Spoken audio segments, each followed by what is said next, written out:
اس عاجز کو اللہ رب العزت نے اپنی رحمت سے شاید 50 سے زیادہ ملکوں میں دین کی نسبت سے سفر کرنے کی توفیق بخشی۔ مجھے اپنی زندگی میں کوئی جگہ ایسی نہیں ملی کہ جہاں یہ عاجز پہنچا ہو اور وہاں پہلے ہی علماء دیوبند کا کوئی نہ کوئی روحانی فرزند بیٹھا کام کرتا نہ نظر آئے۔ اللہ کے ہاں کیا قبولیت ہے۔ کوہسار یہاں دب جاتے ہیں، طوفان یہاں رک جاتے ہیں، اس کاخ فقیری کے آگے شاہوں کے محل جھک جاتے ہیں۔ یہ علم و ہنر کا گہوارہ تاریخ کا وہ شہ پارا ہے، ہر پھول یہاں ایک شعلہ ہے، ہر سرو یہاں مینارہ۔ اللہ نے کہاں کہاں اس کا فیض پہنچایا، ہم اس کا اندازہ بھی نہیں لگا سکتے۔ بلکہ جتنی مقبول ہستیاں یہاں سے اٹھی ہیں، دنیا میں کوئی دوسری جگہ نہیں نظر آتی۔ ہاں مدینہ تو تھا، وہ تو مرکز تھا اور ابتدا تھی، پھر اگر اس کے بعد کوئی جگہ جہاں سے مقبول ہستیاں اٹھی ہوں، اللہ رب العزت نے اس ادارے کو وہ توفیق عطا، وہ قبولیت عطا۔ ہمارے اکابر کی علمی حیثیت کیا تھی؟ ذرا طلباء امید ہے کہ توجہ کے ساتھ سنیں گے کہ اللہ رب العزت نے ان کو صفائی باطن اور تعمیر ظاہر کی وجہ سے کیا علمی مقام عطا فرمایا تھا۔ علامہ شبیر احمد عثمانی رحمۃ اللہ علیہ ان کی علمیت کے عجم کے علماء بھی قائل، عرب کے علماء بھی قائل، سب مانتے ہیں۔ انہوں نے جو حدیث پاک کے اوپر لکھا اس کی وجہ سے عرب کے علماء بھی ان کی علمیت کے قائل ہیں، لوہا مانتے ہیں ان کا۔ چنانچہ انہوں نے شرح مسلم فتح ملحم کے اندر لکھا، ذرا سنیے گا، اپنے شیخ علامہ انور شاہ کشمیری رحمۃ اللہ علیہ کے بارے میں۔ لکھنے والے کون ہیں؟ علامہ شبیر احمد عثمانی رحمۃ اللہ علیہ، جن کو عرب و عجم کے علماء مانتے ہیں کہ واقعی ٹھوس علم والی شخصیت تھے۔ وہ اپنے شیخ کے بارے میں فرماتے ہیں فتح الملہم میں کہ سالت العلامۃ النقی التقی الذی لم ترل عیون مثلہ ولم یرا ہوا مثلہ، کہ میں نے پوچھا اپنے استاد سے جو متقی تھے، پاک تھے، جن کی مثل نہ میری آنکھوں نے دیکھا نہ انہوں نے اپنا مثل کوئی دوسرا دیکھا۔ اللہ اکبر۔ الذی لم ترل عیون مثلہ ولم یرا ہوا مثلہ ولو کان فی سالف الزمان لکان لہ شان فی طبقۃ اہل العلم عظیم وہو سیدنا و مولانا الانور الکشمیری رحمت اللہ تعالی علیہ۔ کتنے عظیم الفاظ انہوں نے کہے۔ تو اس سے علامہ انور شاہ کشمیری رحمت اللہ علیہ کی علمیت جلالت شان کا پتہ چلتا ہے۔ اب یہ علامہ انور شاہ کشمیری رحمت اللہ علیہ آگے لکھتے ہیں، فرماتے ہیں کہ ابن نجیم المصری جو صاحب بحر رائق ہیں، فرماتے ہیں افقہ عندی من الشامی۔ علامہ انور شاہ کشمیری رحمت اللہ فرماتے ہیں کہ ابن نجیم وہ میری نظر میں علامہ شامی رحمت اللہ علیہ سے زیادہ بڑے فقیہ تھے، لأن امارات الفقہ تلوہ منہ، اس لیے کہ فقہ کی شان نور چمکتا نظر آتا ہے ان کی عبارات سے۔ وَكَذَلِكَ شاہ عبد العزیز المحدث الدہلوی، اور ایسے ہی شاہ عبد العزیز محدث دہلوی وہ بھی میری نزدیک علامہ شامی سے زیادہ فقیہ تھے۔ وَكَذَلِكَ شیخ مشائخنا رشید احمد کنکوہی افقہ عندی من الشامی، اور میری نزدیک علامہ جو ہے رشید احمد گنگوہی رحمت اللہ علیہ علامہ شامی رحمت اللہ علیہ سے زیادہ فقیہ تھے۔ یہ کومنٹس کوئی عام بندہ نہیں دے رہا، یہ کومنٹس علامہ انور شاہ کشمیری رحمت اللہ علیہ، اور علامہ انور شاہ کشمیری رحمت اللہ علیہ کے متعلق علامہ شبیر احمد عثمانی ایسی بات کر رہے ہیں۔ تو سوچئے اللہ رب العزت نے ان کو کیا علمی شان عطا فرمائی ہوگی۔ اسی لیے حضرت حاجی امداد مہاجر مکی رحمۃ اللہ علیہ نے ضیاء القلوب میں لکھا کہ جو لوگ مجھ سے تعلق رکھتے ہیں وہ مولوی قاسم اور مولوی رشید احمد کو میری جگہ بلکہ مجھ سے اعلیٰ سمجھیں اور ان کے وجود کو غنیمت سمجھیں، اب ایسے لوگ پیدا نہیں ہوتے۔ اللہ اکبر کبیرہ۔ حاجی صاحب کا ایک اور قول ہے، فرماتے ہیں کہ جس طرح شمس تبریز کی زبان مولانا روم بنے، ایسے ہی مولوی قاسم میری زبان ہے، جو معارف میرے قلب پر وارد ہوتے ہیں اللہ تعالیٰ ان کو مولوی قاسم کی زبان و قلم سے ادا کروا دیتے ہیں۔ اب اگلی بات اور سنیے، حضرت نونوتوی رحمۃ اللہ علیہ شاہ جہان پور گئے مباحثہ کے لیے، جہاں مختلف مذاہب کے لوگ آئے ہوئے تھے اور ہر ایک نے اپنے مذہب کی صداقت کو ثابت کرنا تھا۔ تو حضرت نونوتوی رحمۃ اللہ علیہ نے الحمدللہ دین اسلام کی صداقت کو ایسا واضح کیا کہ سب لوگوں نے مانا کہ واقعی ان کی بات سب سے زیادہ اعلیٰ۔ جب انہوں نے مذاہب باطلہ کا بطلان ثابت کر دیا اور حضرت گنگوئی رحمۃ اللہ علیہ کو اس کی کامیابی کا علم ہوا تو حضرت گنگوئی رحمۃ اللہ علیہ کی آنکھوں میں آنسو آ گئے۔ پوچھا حضرت رو کیوں پڑے کامیابی کی بات سن کے؟ تو حضرت گنگوئی رحمۃ اللہ علیہ نے فرمایا کہ مجھے لگتا ہے کہ میرا دوست اب مجھ سے جدا ہو جائے گا، میرا دوست اب مجھ سے جدا ہو جائے گا۔ اور پھر فرمایا کہ اسے جس کام کے لیے اللہ نے پیدا کیا تھا وہ کام انہوں نے کر دیا، اللہ کی شان کے اسی سال حضرت مولانا قاسم رحمۃ اللہ علیہ کی وفات ہو گئی۔ یہ تو اللہ رب العزت کی طرف سے قبولیت تھی ان حضرات کی۔ اب ذرا حضرت گنگوئی رحمۃ اللہ علیہ کے بارے میں سن لیجئے، ان کے بارے میں بزرگ کیا فرماتے تھے۔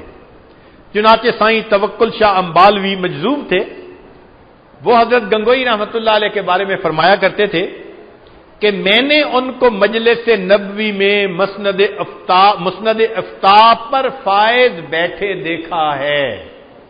یہ توکل شاہ امبالوی رحمۃ اللہ علیہ فرماتے تھے۔ میاں عبد الرحیم پانی پتی، میاں عبد الرحیم ولایتی، وہ فرماتے تھے حضرت مولانا رشید احمد گنگوئی رحمۃ اللہ علیہ کے بارے میں کہ اس شخص کا قلم عرش الہی کو دیکھ کر چلتا ہے، یہ الفاظ کہتے ہیں۔ حضرت مولانا فضل الرحمان گنج مراد آبادی رحمۃ اللہ علیہ، وہ بھی صاحب کشف بزرگ تھے، اور ان کا کشف اتنا معروف تھا کہ ایک مرتبہ مولانا عبدالحی رحمۃ اللہ علیہ ان کی خدمت میں حاضر ہوئے اور سفر میں کثر پڑی تو ان کے پاس پہنچے تو بغیر بتائے ان کو پتا چلا کہ نماز کیسی پڑھی اور ڈانٹ پڑی۔ چنانچہ ان کے پاس ایک مرتبہ حضرت مولانا احمد علی سہارنپوری محدث سہارنپوری رحمۃ اللہ علیہ، ہمارے اکابر علماء دیوبند میں علم حدیث میں جتنا مقام ان کا بلند تھا وہ دوسروں کا نظر نہیں آتا، اور آج بھی بخاری شریف کے اوپر ان کا حاشیہ لکھا ہوا موجود ہے۔ تو حضرت مولانا احمد علی سہارنپوری رحمۃ اللہ علیہ مولانا فضل الرحمان گنج مراد آبادی رحمۃ اللہ علیہ کو ملنے کے لیے آئے تو حضرت نے فرمایا کہ آپ نے حاشیہ لکھا؟ جی۔ فرمایا تمہارے حاشیے میں فلاں جگہ پر غلطی ہے۔ کشفن پتہ چل گیا، دیکھا تو واقعی اس جگہ پر کتابت کی غلطی تھی۔ ایسا کشف تھا حضرت مولانا فضل الرحمان گنج مراد آبادی رحمۃ اللہ علیہ۔ چنانچہ حضرت مولانا احمد علی محدث سہارنپوری رحمۃ اللہ علیہ نے 25 پارے جو تھے اس کا حاشیہ لکھا، اور باقی 5 پارے جو تھے ان کی وفات کے بعد حضرت مولانا قاسم نونوتوی رحمۃ اللہ علیہ نے اس کو مکمل کیا۔ اب ذرا سنیے کہ وہ حضرت مولانا فضل الرحمان گنج مراد آبادی رحمۃ اللہ علیہ حضرت گنگوئی کے بارے میں کیا فرماتے ہیں، جو بڑے بڑوں کو ڈانٹ دیتے تھے۔ ایک دفعہ حضرت مولانا فضل الرحمان گنج مراد آبادی رحمۃ اللہ علیہ کا ایک خادم حضرت گنگوئی کو ملنے کے لیے آ گیا، ملا، جب واپس آنے لگا تو حضرت گنگوئی نے کہا کہ اپنے پیر سے کہنا کہ خلق محمدی اختیار کریں. حضرت گنگوئی نے یہ الفاظ کہہ دیے کہ اپنے پیر سے کہنا خلق محمدی اختیار کریں. ریزن کیا تھی کہ حضرت مولانا فضل الرحمان گنج مراد آبادی رحمۃ اللہ کے پاس اکثر لوگ جاتے تھے اور ڈانٹ کھا کے آتے تھے. ہر آنے والے کو ڈانٹ پڑتی تھی. تو اس پر حضرت گنگوئی رحمۃ اللہ علیہ نے ان کے خادم کو یہ پیغام دے دیا. اب وہ آیا اور حضرت مولانا فضل الرحمان گنج مراد آبادی رحمۃ اللہ علیہ کو ملا. انہیں کشفن پتہ چل گیا. پوچھا بھائی انہوں نے آتے ہوئے کیا کہا؟ تو پہلے تو اس نے چھپانے کی کوشش کی، مگر اللہ والے تو جواسیس القلوب ہوتے ہیں، اس کو پتہ چل گیا کہ مجھے بتانا پڑے گا. اس نے کہا جی انہوں نے آتے ہوئے مجھے فرمایا کہ اپنے پیر سے کہنا کہ خلق محمدی اختیار کریں. تو انہوں نے آگے سے کہا کہ بھئی پہلی بات تو سن لو کہ لوگ مجھ سے دین سیکھنے نہیں آتے، فقط دم تعویذ کروانے آتے ہیں دنیا کے لیے، میں اس لیے ڈانٹتا ہوں. تو پہلے تو بات کو ذرا کھول دیا اور پھر فرمایا کہ میں اس صاحب زادے جیسا ظرف کہاں سے لاؤں. یہ حضرت مولانا فضل الرحمان گنج مراد آبادی رحمۃ اللہ علیہ حضرت گنگوئی رحمۃ اللہ کے بارے میں فرماتے ہیں کہ میں اس صاحب زادے جیسا ظرف کہاں سے لاؤں جو سمندر کے سمندر پیے بیٹھا ہے اور ڈکار بھی نہیں لیتا. میں اس صاحبزادے جیسا ظرف کہاں سے لاؤں جو سمندر کے سمندر پیے بیٹھا ہے اور ڈکار بھی نہیں لیتا. اب دیکھیے کہ حضرت مولانا قاسم نانوتوی رحمۃ اللہ علیہ اور حضرت گنگوئی رحمۃ اللہ علیہ کو اللہ نے کیا علمی شان دی تھی، حضرت کشمیری رحمۃ اللہ علیہ کو کیا شان دی تھی، حضرت اقدس تھانوی رحمۃ اللہ علیہ سبحان اللہ 2000 سے زیادہ کتابیں لکھی. اگر ان کے علمی مقام کو دیکھنا ہو تو ان کی تفسیر بیان القرآن کو پڑھ لیجیے. کہتے ہیں کہ حضرت کشمیری رحمۃ اللہ علیہ طلباء کو اردو تفاسیر پڑھنے سے منع فرماتے تھے کہ بھئی تمہاری استعداد نہیں بڑھے گی اگر اردو کی تفاسیر پڑھتے رہو گے، عربی کی تفاسیر پڑھا کرو. جب ان کے سامنے بیان القرآن تفسیر آئی اور انہوں نے پڑھا، اس دن کے بعد انہوں نے اردو تفسیر پڑھنے سے جو منع کرتے تھے اس بات کو انہوں نے ختم فرما دیا. فرمانے لگے اس تفسیر کو دیکھنے کے بعد پتہ چلتا ہے کہ اب اردو زبان میں بھی علم منتقل ہو چکا ہے. ایسی علمی شان.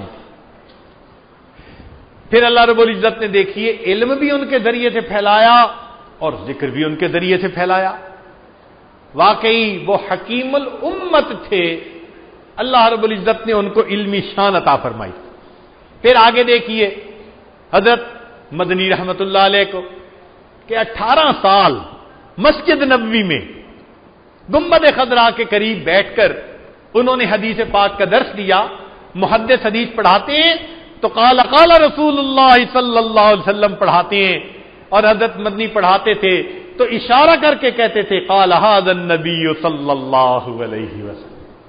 مسجد نبوی میں 18 سال درس دینا کوئی معمولی بات تو نہیں، اور کوئی 2 مضمون نہیں پڑھاتے تھے، 11 مرتبہ درس ہوتا تھا. ایک دن میں 11 درس ہوتے تھے. اتنا علم حاصل کرتے تھے عرب کے لوگ ان سے. پھر اللہ رب العزت نے ان کو یہاں پہنچایا اور انہوں نے یہاں بیٹھ کے جو حدیث کی خدمت کی. تو آج جتنے بڑے بڑے مدارس ہیں آپ اگر دیکھیے تو یہ حضرت اقدس تھانوی رحمۃ اللہ علیہ کے شاگرد ہیں یا حضرت مدنی رحمۃ اللہ علیہ کے شاگرد. اللہ رب العزت نے پوری دنیا میں اس علم کو ان کے ذریعے سے پھیلایا.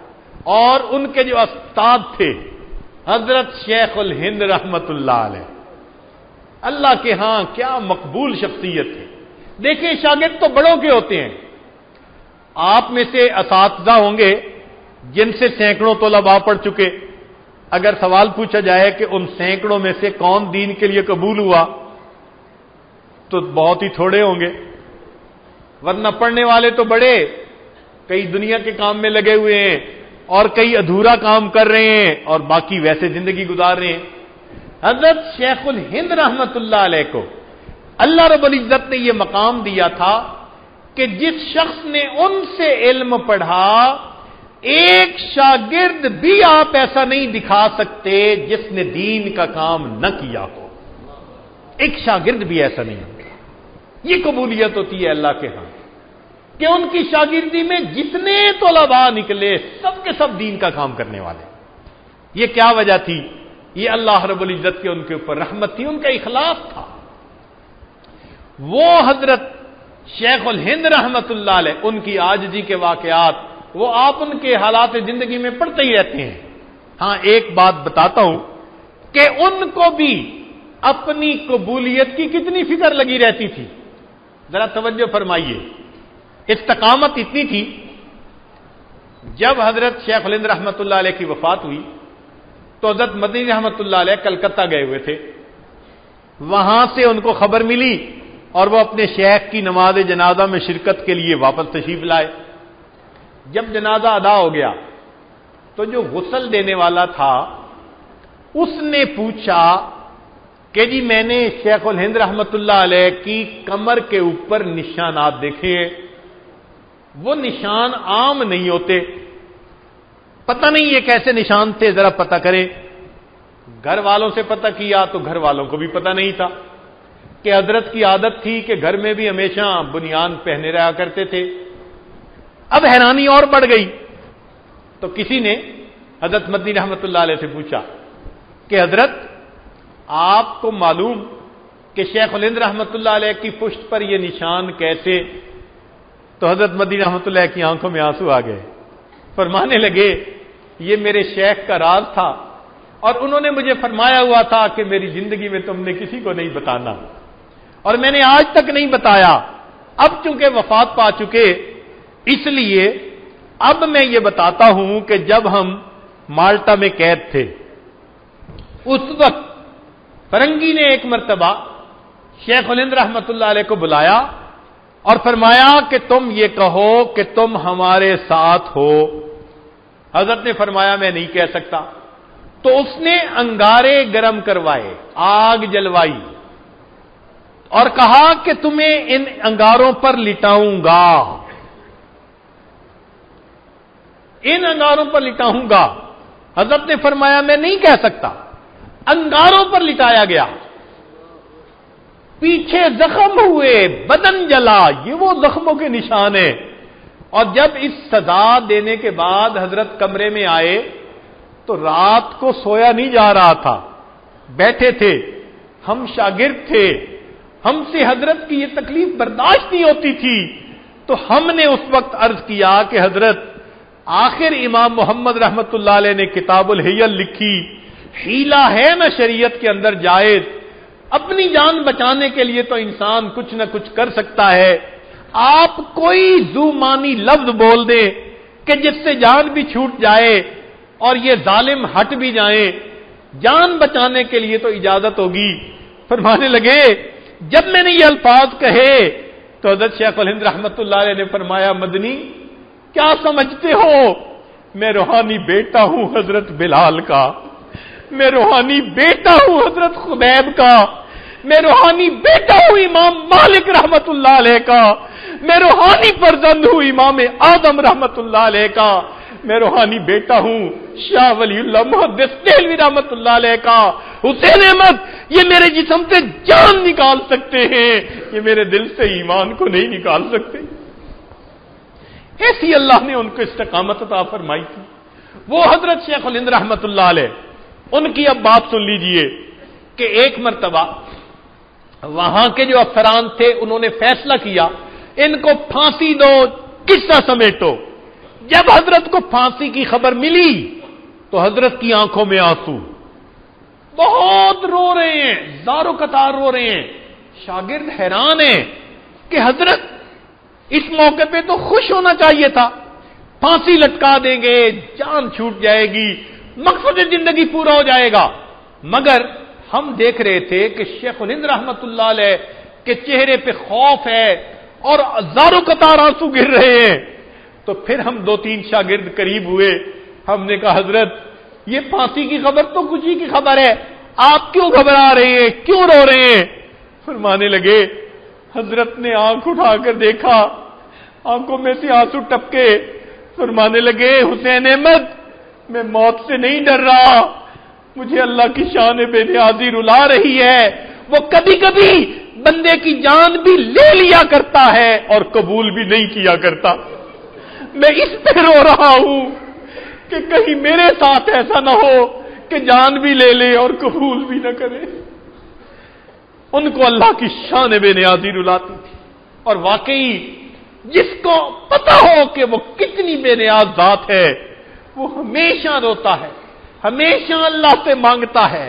یہی وجہ تو تھی صدیق اکبر عنہ رویا کرتے تھے، عائشہ صدیقہ عنہا رات کو رویا کرتی تھی، عمر ابن خطاب رویا کرتے تھے، حضرت علی عنہ رویا کرتے تھے، ان سب حضرات کو اللہ کی شان بے نیازی رلایا کرتی تھی۔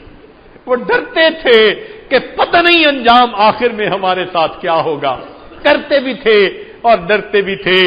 کیا کیا نہ اپنے زہد و اطاعت پہ ناز تھا، بس دم نکل گیا جو سنا بے نیاز ہے۔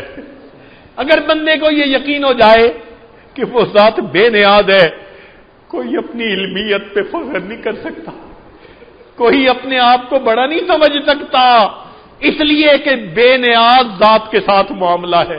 ہماری عبادتیں کیا ہے، ہماری جو ہے وہ ہماری علمی کوششیں کیا ہے۔ حضرت عبداللہ ابن مبارک رحمت اللہ علیہ حدیث کا درس دیتے تھے، ایک وقت میں کتابوں میں لکھا ہے 40,000 طلباء ان سے حدیث مبارکہ پڑھا کرتے تھے ایک وقت میں۔ شیخ حدیث مولانا زکریا رحمت اللہ علیہ نے لکھا کہ ان کے حدیث سن کر جو آگے مکبر تھے ان کی تعداد 1100 ہوتی تھی، مکبر 1100 تھے تو مجمع کتنا ہوگا؟ 50 ہزار آدمیوں کا مجمع ایک وقت میں حدیث پڑھنے لگا ہے۔ ان کے بارے میں آتا ہے جب آخری وقت آیا شاگردوں کو فرمایا مجھے چارپائی سے اٹھا کے زمین پہ لٹا دو۔ شاگردوں نے حکم کی تعمیل کی مگر ان کی چیخ نکل گئی، کیوں کہ عبداللہ ابن مبارک رحمت اللہ علیہ اپنے رخسار کو زمین سے رگڑنے لگے اور اپنی داڑھی کو پکڑ کے کہنے لگے اللہ عبداللہ کے بڑھاپے پر رحم فرما، نہیں کہا میں محدث ہوں، نہیں کہا میں بڑا استاد ہوں، نہیں کہا میں نے ہزاروں کی زندگی بدلی، کوئی عمل اللہ کے سامنے پیش نہیں کیا۔ وہ جانتے تھے عمل پیش نہیں کر سکتے، عمل پیش نہیں کر سکتے۔ کیا کیا؟ بس اپنی داڑھی کو پکڑا، اپنے سفید بالوں کو پیش کیا، اللہ عبداللہ کے بڑھاپے پر رحم فرما دیجیے۔ ہمارے اکابر کو اللہ کی شان بے نیازی رلایا کرتی تھی۔ ہمیں بھی چاہیے جو کچھ ہم یہاں کر رہے ہیں بس اللہ سے قبولیت کی دعا مانگیں کہ میرے مالک ہمارے بڑوں کو بھی آپ نے قبول کیا، ہم ظاہری نسبت تو علمی رکھتے ہیں، اللہ ہمیں حقیقت میں بھی ان کا روحانی پیش جو ہے وہ ان کا روحانی وارث بنا دیجیے۔ اللہ سے یہ دعا مانگنی پڑے گی، تب جا کے وہ نسبت منتقل ہوگی، تب جا کے سینے میں وہ نور آئے گا جب ہم اللہ سے مانگیں گے۔ اس کی شان بے نیازی عجیب ہے، عمل کرنے والے غرور نہیں کر سکتے اور بے عمل مایوس بھی نہیں ہو سکتے۔ یہ بھی عجیب بات ہے کہ جب معاملہ قبولیت کا ہے تو پھر اللہ کے سامنے مانگیں، آج ہی کریں کہ اللہ عام جیسے بھی ہیں بس آپ قبول فرما لیجئے۔ معاملہ تو قبولیت کے اوپر ہے۔ چنانچہ ایک نوجوان لڑکی تھی، اس کو دلہن بنایا جا رہا تھا، تو جب اس کو سب زیورات پہنا دیے گئے، کپڑے سجا دیے گئے تو کسی نے تعریف کر دی، تم بڑی خوبصورت لگ رہی ہو۔ جب تعریف کرنے والی نے تعریف کی تو دلہن کی آنکھوں میں آنسو آ گئے، تو وہ گھبرا گئی کہ میں نے کوئی اگر غلط بات کر دی تو معاف کر دیں۔ تو دلہن نے کہا کہ نہیں، تم اتنا میرے حسن کی تعریفیں کر رہی تھی، میرے ذہن میں یہ خیال آ گیا کہ جس خاوند کے لیے تم مجھے تیار کر رہی ہو، تم تو اتنی تعریفیں کر رہی ہو کہ میں خوبصورت لگ رہی ہوں، اگر میں اس کے پاس پہنچی اور اسے پسند نہ آئی تو تمہاری تعریفیں میرے کس کام کی۔ اور بات تو ایسی ہے، لوگ دنیا میں عالم کہہ دیں، حدیث کا استاد کہہ دیں، فقہ کے جو ہے نا استاد کہہ دیں، صوفی کہہ دیں، پیر کہہ دیں، جو مرضی کہہ دیں، بھائی لوگوں کی تعریفیں تو اپنی جگہ، اگر اللہ رب العزت کے ہاں ہم پیش ہوئے اور وہاں قبولیت نہ ہوئی تو لوگوں کے یہ الفاظ ہمیں کیا کام آئیں گے؟ تو معاملہ تو قبولیت پہ ہے نا. تو ہم اللہ کے سامنے بس عاجزی کریں کہ اللہ آپ ہمیں قبول فرما لیجئے، اور عمل تو ہے نہیں کہ جو عمل اللہ کے ہاں پیش کر سکیں، لہذا ہمارے پاس فقط عاجزی اور داری کے سوا کچھ نہیں. اللہ قبول کر لیجئے. وہ کہتی ہیں ایک خاوند اپنی بیوی پہ غصے ہوا اور اس نے کہا کہ نہ تو خوبصورت ہے، نہ پڑھی لکھی ہے، نہ بڑے گھرانے کی ہے، تیرے اندر کوئی بھی تو خوبی نہیں، بتا تو کیا ہے. جب اس نے اتنا اس کو ڈانٹا اور کہا تو اس کی آنکھوں میں آنسو آ گئے اور بیوی آگے سے کہنے لگی، ہماری علاقائی زبان میں شعر ہے، کہنے لگی کہ نہیں کوئی اوقات اوگنہار دی جہو جیوی ہاں میں ہاں سرکار دی. اس کا ترجمہ یہ ہے کہ میرے اندر کوئی قابلیت نہیں ہے، میں تسلیم کرتی ہوں، مگر اتنی بات تو ہے کہ میں جیسی بھی ہوں تو سرکار کی نا، میں ہوں تو آپ کی نا. تو اس موقع پہ ہم یہی کہہ سکتے ہیں اللہ قابلیت نہیں ہے، کوئی خوبی نہیں ہے، کوئی عمل پیش کرنے کے قابل نہیں ہے، مگر اے اللہ ہے تو آپ ہی کے نا. آپ ہی کو تو ہم نے اپنا الہ مانا، خدا مانا. ہم قسم اٹھا کر کہتے ہیں آپ کے سوا ہم کسی کو خدا نہیں مانتے. اللہ کلمہ پڑھتے اب تو بال بھی سفید ہو گئے، اے اللہ ہیں تو آپ کے نا. تو بس آپ قبول کر لیجئے کہ ہم آپ کے ہیں، آپ مہربانی فرما دیجئے. ہم اس موقع پر اپنے اللہ سے یہ دعا کریں کہ اے پروردگار عالم، ہم نے جو اعمال کیے وہ غفلت بھرے تھے، نہ حضوری تھی، نہ صحیح طریقے سے ہم نے اعمال کیے، لیکن اے اللہ آپ کے ہاں فقط قابلیت کو تو نہیں نہ دیکھا جاتا، قبولیت کا معاملہ ہے. اگر قبولیت کا معاملہ ہے تو اے اللہ بس آپ قبول فرما لیجئے. اس وقت ایک دعا اپنی زندگی میں روز مانگا کریں. کون سی دعا؟ نمازوں کے بعد کہ اے اللہ ہمیں ایسا بنا دیجئے کہ آپ کو پسند آ جائیں. ہم تو نہیں نہ بن سکتے، کوششوں کے باوجود نہیں بن سکتے. اے اللہ آپ اگر چاہیں بنا دیں تو آپ تو بنا سکتے ہیں نا. ہمارے بڑوں کو بھی آپ نے بنایا، اللہ ہمیں بھی آپ بنا دیجئے. اے اللہ ان بڑوں کو یہ نسبتیں، یہ نور، یہ علم، یہ معارف، یہ سب آپ نے عطا فرمائے تھے، آپ کی رحمت کی نظر ہو گئی تھی. کہتے ہمارے اکابر تھے، ان کے بارے میں امیر شریعت حضرت عطا اللہ شاہ صاحب بخاری رحمت اللہ علیہ اکابر علماء دیوبند کے بارے میں فرمایا کرتے تھے کہ لوگوں صحابہ کا قافلہ جا رہا تھا، اللہ رب العزت کی رحمت نے پسند کیا کہ متاخرین کو پتہ ہی نہیں چلے گا کہ یہ میرے محبوب کی جماعت کیسی تھی.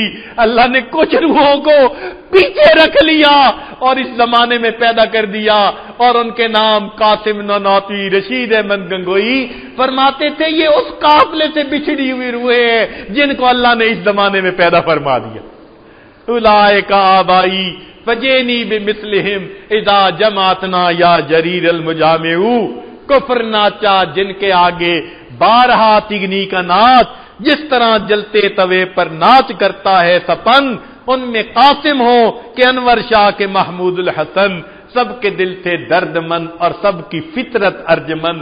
اللہ تعالی ہمیں ان کا روحانی جانشین وارث بننے کی توفیق عطا فرمائے. دارالعلوم دیوبند کے تمام اساتذہ بھی مبارکباد کے لائق ہیں اور تمام طلباء بھی مبارکباد کے لائق ہیں. آپ اس مادر علمی سے نسبت رکھتے ہیں، معلوم نہیں ان کے لیے ان اکابر نے تہجد کے وقت میں کیا کیا دعائیں کی ہوئی ہوگی، تہجد کے وقت میں کیا کیا دعائیں کی ہوں گی. اتنی بات عرض کرتا ہوں، چھوٹا سا ایک ادارہ ہے، اتنی فکر رہتی ہے اس عاجز کو. اللہ نے درجنوں مرتبہ ملتزم کے ساتھ لپٹ کر دعا مانگنے کی توفیق دی. اپنی اولاد کے ساتھ ہمیشہ ان طلباء کی قبولیت کی دعا مانگتا ہوں. ایک فکر ہوتی ہے اور پھر میں سوچتا ہوں کہ یا اللہ اگر اپنے طلباء کی اتنی دل کے اندر فکر ہے، ہمارے اکابر نے آنے والے وقت میں جو طلباء ہوں گے ان کے لیے کیا کیا مقبول اوقات میں دعائیں مانگی ہوں گی. تو آپ وہ طلباء ہیں کہ آپ کے سروں کے اوپر ان اکابر کی دعاؤں کا سایہ ہے. بس ایک کام کر لیجئے کہ جو پڑھتے ہیں اس پر عمل بھی کر لیجئے اور تقوی کے ساتھ زندگی گزاریے, گناہوں کی ذلت سے اپنے آپ کو بچا لیجئے. پھر دیکھیے اللہ رب العزت آپ کو دین کے لیے کیسا قبول کرتے ہیں. دعا ہے اللہ تعالیٰ یہاں کے علماء اور طلباء کا فیض پھر ایک مرتبہ اسی طرح پوری دنیا تک پہنچائے جیسے ہمارے اکابرین کے ذریعے یہ پھیلا تھا. اللہ تعالیٰ آج کی اس مجلس کو ہماری بخشش کا اور ہماری قبولیت کا سبب بنا دے. وآخر دعوانا ان الحمد للہ رب العالمین.